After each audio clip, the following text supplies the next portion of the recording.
Greenland पर अमेरिकी कब्जे को लेकर डोनाल्ड ट्रंप ने एक अलग ही जंग छेड़ रखी है। पूरे यूरोप और नाटो जैसे सैन्य संगठन के सदस्य देशों के विरोध के बावजूद ट्रंप अपनी जिद से पीछे हटने को तैयार नहीं।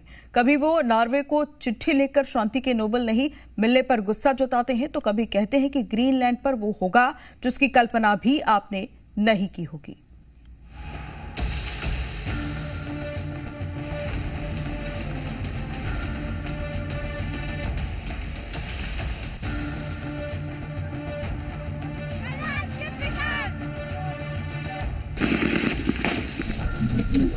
ग्रीनलैंड और डेनमार्क में जारी प्रदर्शन के बीच अमेरिकी राष्ट्रपति डोनाल्ड ट्रंप दुनिया के किसी पंच सरपंच की सुनने को तैयार नहीं है, ना तो नाटो की और ना ही इसके सदस्य यूरोपीय देशों की। ट्रंप की एक ही धुन, ग्रीनलैंड पर कब्जा। How far are you willing to go to acquire Greenland? You'll find out.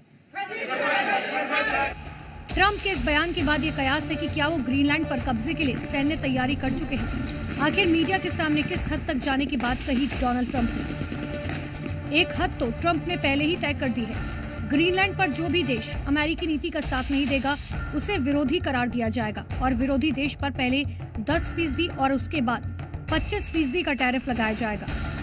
Trump के इस अड़ियल रवैये से नाटो के सदस्य देशों में गुस्सा है।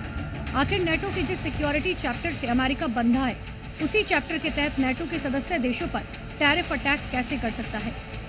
लेकिन ट्रंप ऐसे किसी भी सवाल को सुनने के मूड में नहीं है। I think something's going to happen that's going to be very good for everybody. Nobody's done more for NATO than I have, as I said before, in every way.